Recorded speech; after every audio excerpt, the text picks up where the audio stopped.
listening to Cuppa Joy with the Queen of NE right here on Wrestle Joy.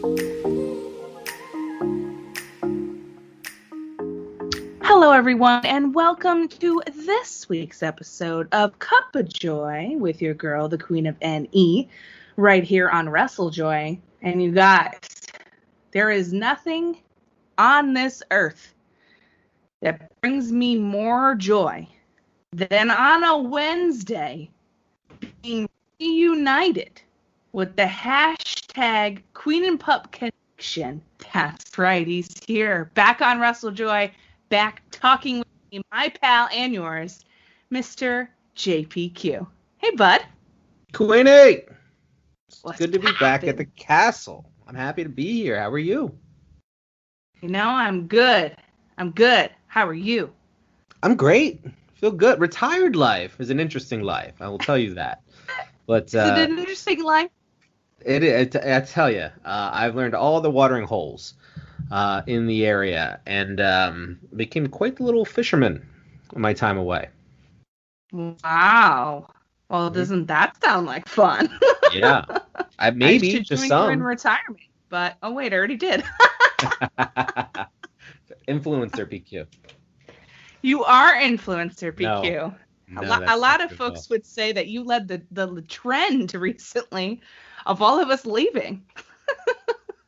That's a narrative that I would like to stop. So if you're out there creating content, just know we love you and we want you to continue as long as you enjoy doing it and you find some type of creative outlet worth exploring.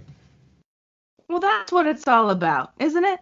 It is. Especially here at Wrestle Joy, as you well know, bringing joy to the people, celebrating what makes us the most happy, what fills our cup with joy. And, you know, sometimes the cup just runneth over. And I'm so glad that you're here joining me today for this special episode of Spoonful of Sugar. Now, this can be so many different things. As we know, this will be the third installment of Spoonful of Sugar right here on Cuppa Joy. It could be so many different things. It could be a match. It could be a person. It could be an experience, an event. Or it even could be recent history. It doesn't even have to be something in the past. So what I've done for you, pal, just for you, is I've broken out the brand new, beautiful cream and sugar. So you can dip your spoon right into that sugar. Brand new. Took off the sealed lid and everything. So you could put it in your cup and share with everybody your recent spoonful of sugar. Sure. So what is it? I like the way you set that up because mine is recent to me. But the promotion and the wrestling that I'm watching is 40 or 35 years old at this point. Ooh. That's the crazy thing. I'm on a journey, Queen. I'm on a journey to learn, to experience, to watch as much as possible. With regards to late 80s, early 90s, the heyday of the Joshi scene. And in my opinion, the probably the most popular I think women's wrestling has ever been. Not when we're talking about volume, right? Like obviously it's more popular today, more people, better accessibility, things like that. But when we're talking fever pitch, we're talking that indescribable feeling of emotion you get when you're just watching something so exceptional in professional wrestling that it either A, goes down as all time, or maybe it's one of those that gets you to change something about your fandom, add a layer that you didn't know you needed once before. It satiates something inside of you, something that you've been looking for. And I think I found it, Queen, on this little journey of mine. This little cube of sugar, if you will. And that is AJW Classics. That is the women's promotion, All Japan Women's Pro Wrestling. That is Lioness Asuka. That's the Crush Gals. That's Chigusa Nagoyo. That's, Akira Hokuto, Jaguar Yokota, Toyota Manami, probably the greatest of all time. Bull Nakano, Aja Kong. The list goes on. The Inoue sisters, Kyoko. It's unbelievable the amount of talent that one promotion was able to punch out in a decent amount of time. They were around for a while, but just the late 80s, I'd say 86 through, and you can make a case for through 98, 99, but I'll stop at 94, 95, right? There's a 8, 9 year stretch of probably the greatest women's wrestling that we have ever seen on this planet.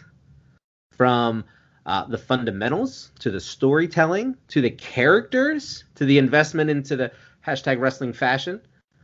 Every single tool is on display. Every star is built internally. And every career lasts a while, but for the most part, everybody's done by 24.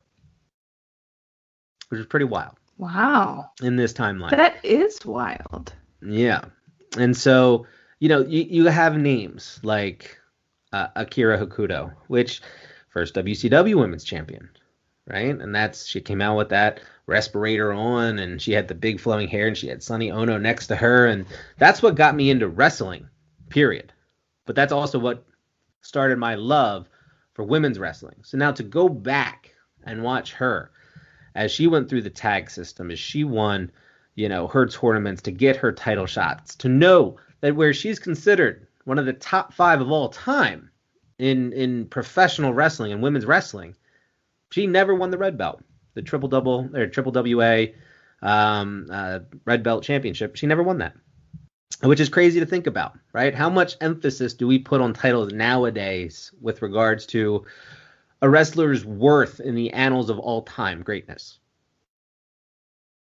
You have to win multiple championships, right? You have to be a champion, not just an intercontinental or a secondary title or a really good tag team person, right? You have to be the guy. You have to be the gal.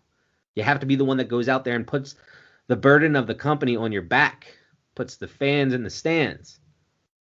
And you've got one of the top 5, and you do that by becoming champion, right?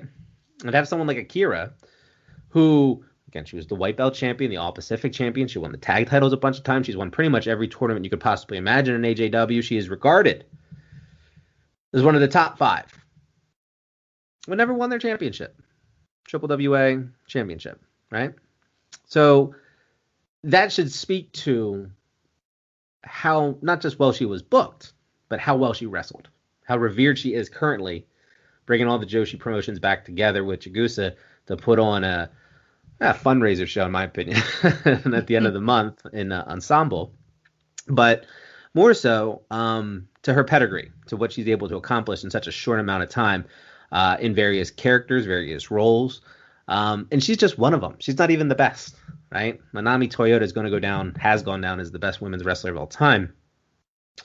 And you get to see her grow up in her matches, whether it be her junior championship matches, later her red belt championship matches. She's had some white belt runs. She's fantastic, right? From the high speed agility to the way she conducts herself in a match, to the way she knows when to get beat, how to get beat, but if she's not going to get beat, she doesn't make it so that, you're over reliant on her W. Like, you think you've got doubt. She sells for her opponents as a champion. Like, things that we don't get today in Western wrestling, things that sometimes we don't get in Eastern wrestling. It was all put out there for people to engage with back in the 80s, early 90s in All Japan Pro Wrestling, right? Take it back to the late 80s when Chigusa Nagayo was coming up, who you could consider to be an all-timer, right? She's definitely top 3. She's above Akira, probably below Manami, but probably number 2, if I'm being honest.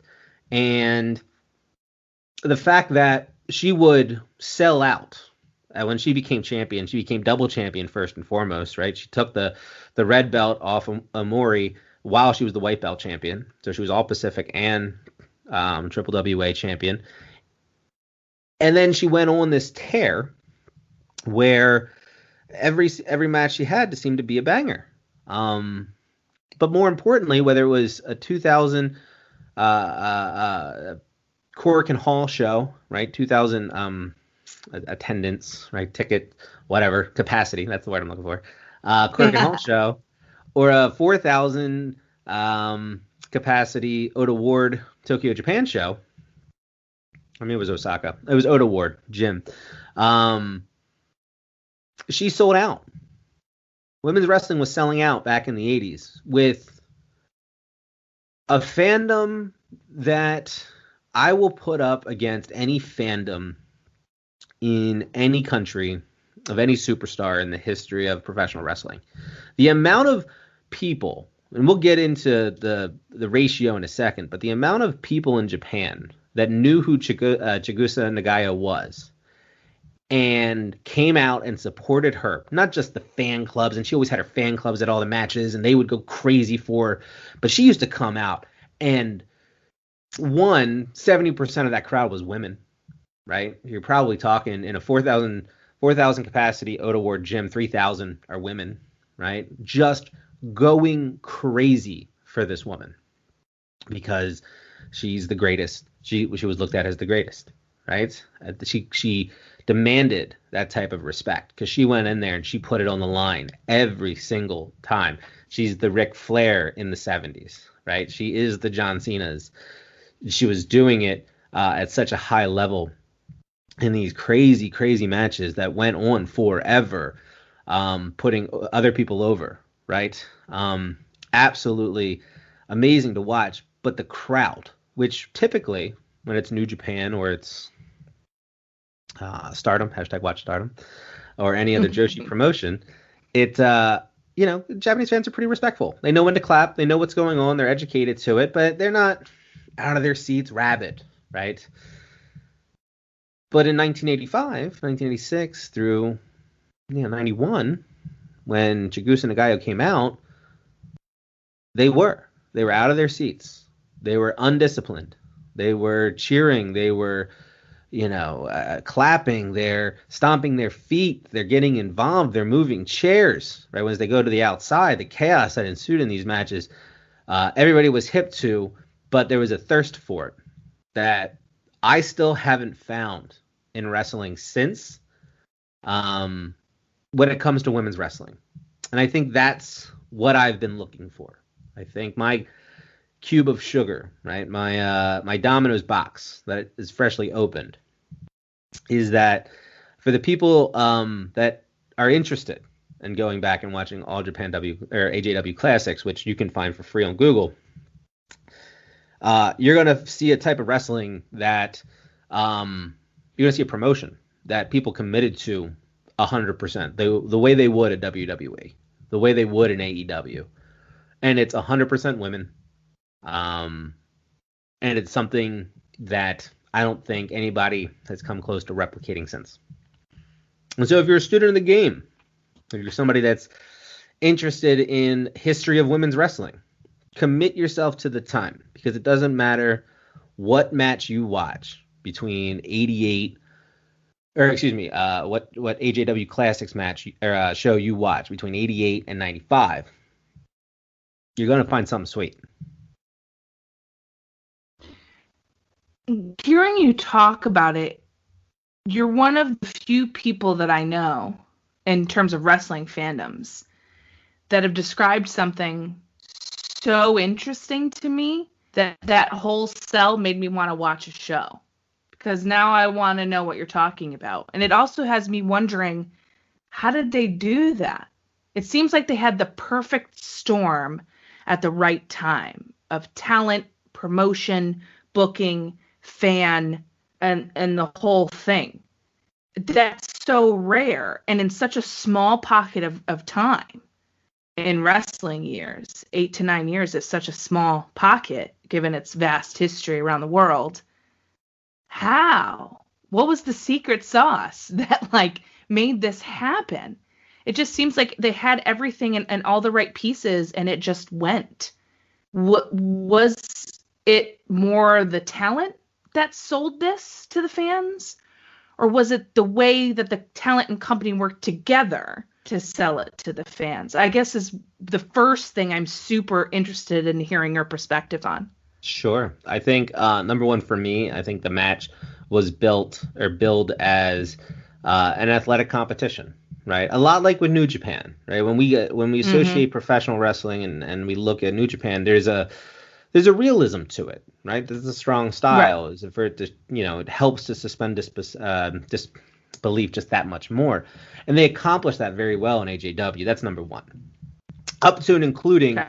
where you could do different styles to bring in your personality on your gear.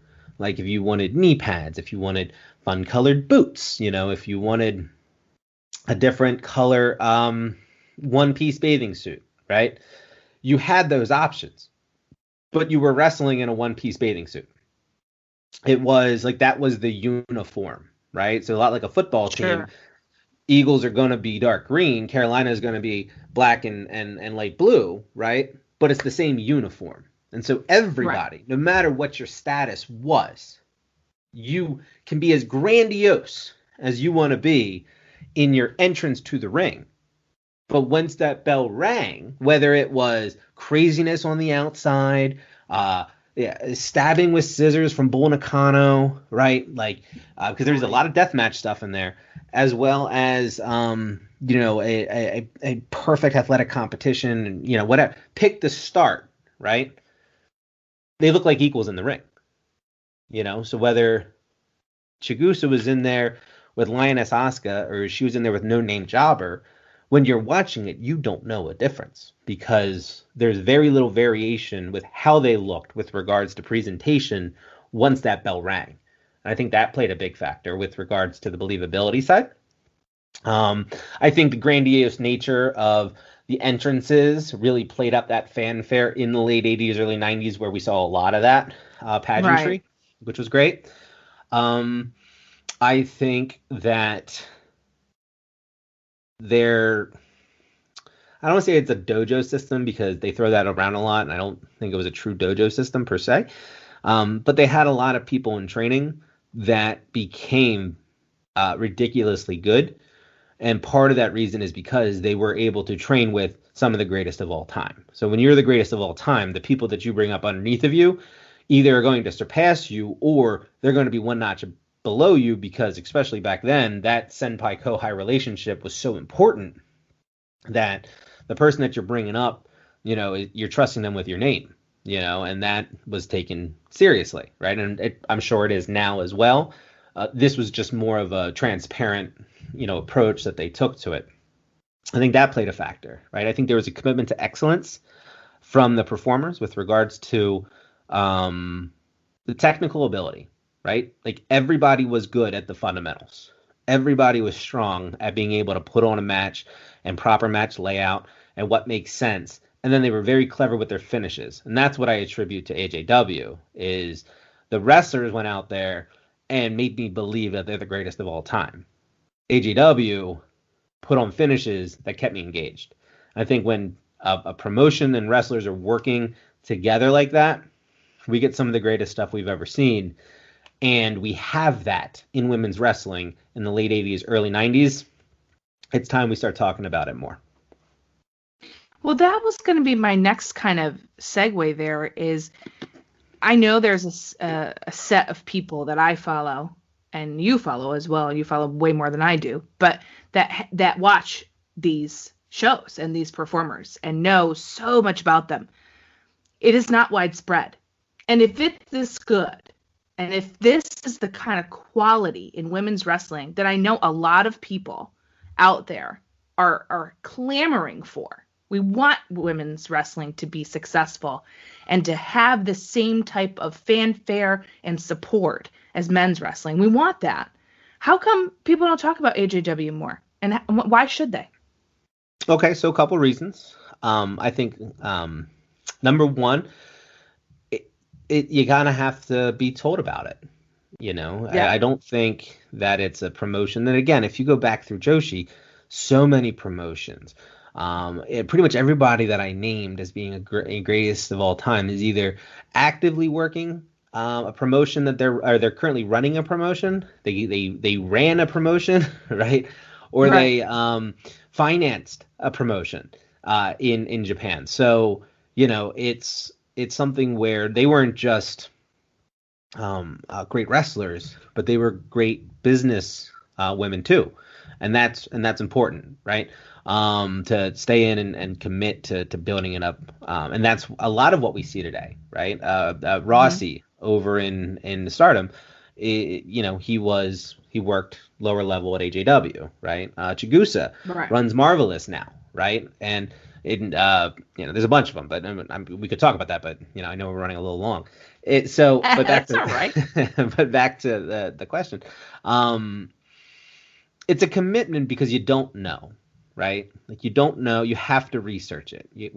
I can give anybody the link to 198 hours of All Japan Women's Classics, right? But when you click on it, you're watching a television show that was created in the 90s about something in the 80s.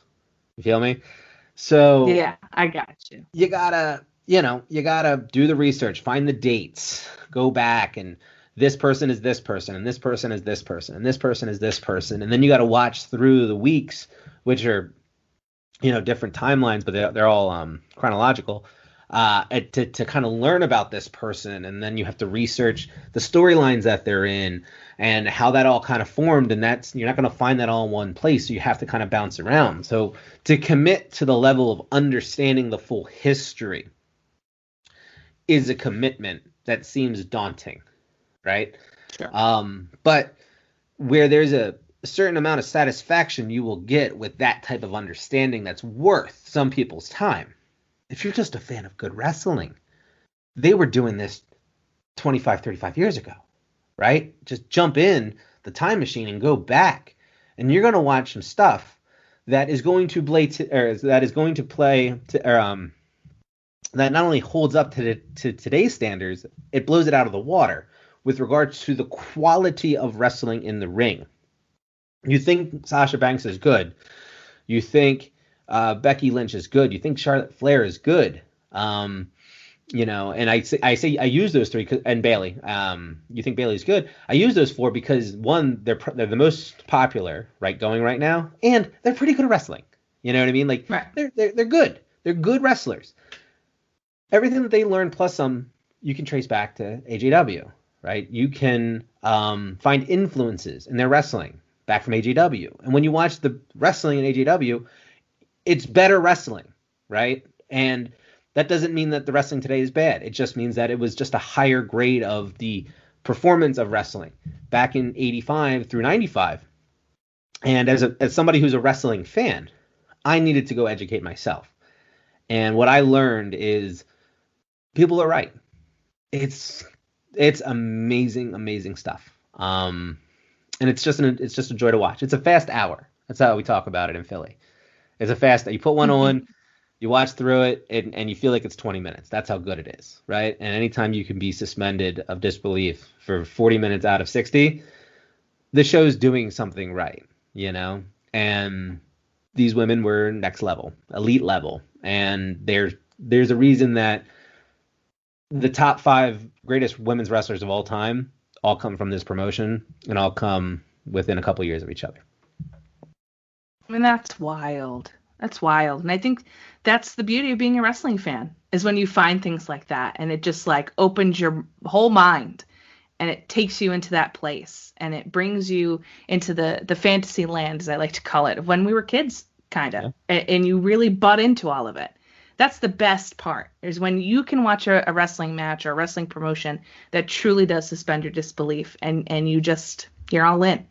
I think that's so joyful to experience and to share with other people. It's not the same, but I always only used to watch WWE, only.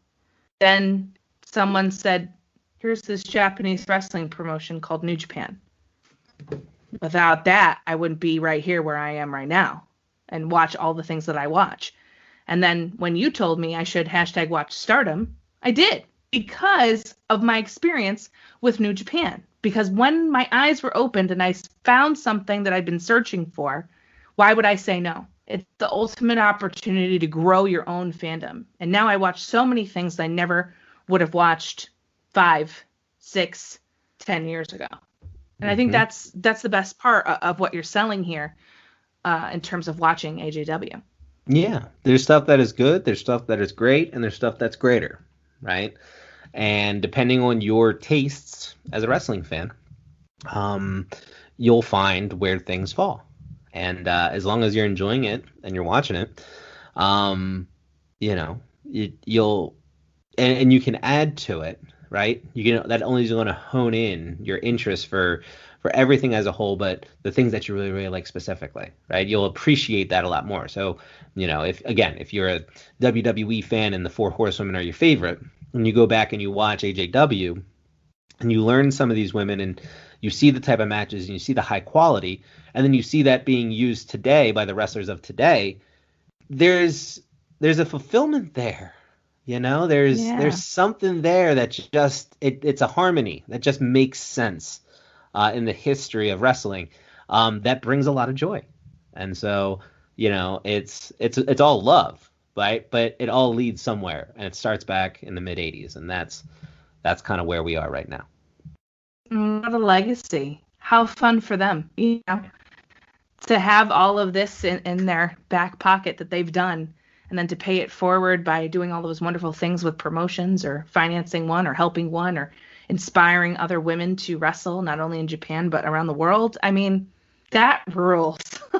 That has to feel so cool when you watch some wrestling today and you'd be like, man, like I was a part of something that created this right now. And yes, of course, there's a lot to go.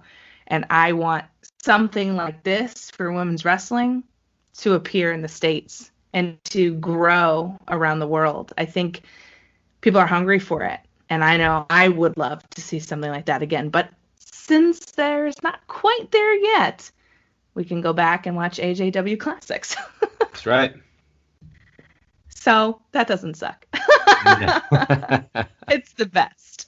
It is indeed. It's a great cube full of sugar. Mm-hmm. JPQ, I have to say thank you so much for sharing that with all of us here at Wrestle Joy. I know there's a bunch of people listening and who are fans of Wrestle Joy who are big into Japanese wrestling. So maybe they'll pop in and see what maybe they haven't seen before. And that would be really cool. We got a huge New Japan faction. So maybe we'll broaden some horizons to AJW and #WatchStardom. So I have to thank you for joining me today. And I know you're retired, and I'm technically retired too. But, tell the people where they can find you and interact with all sorts of good fun. Sure. Yeah, I am a glass half full kind of guy, right? So if you're part of the Wrestle Joy family and you prefer positivity, quick wit, things like that on your timeline, I'm a decent enough follow for that. It's very specific with regards to current Joshi, as well as just Japanese wrestling in general, and stuff like that. But you can find me at Twitter at Big Paws on a Pop, and again, I follow back, so that's where you can find me. Well, you all can go do that. Follow my pal JPQ for a good time. We'll leave it at that. This has been a wonderful episode of Spoonful of Sugar. I thank you again for joining me. #Queen and Pup Connection is for life. And listen, people, I hope you enjoy the rest of your day. I appreciate you tuning in. And of course, remember to keep your cup of joy full with your girl, the Queen of NE, right here on Wrestle Joy.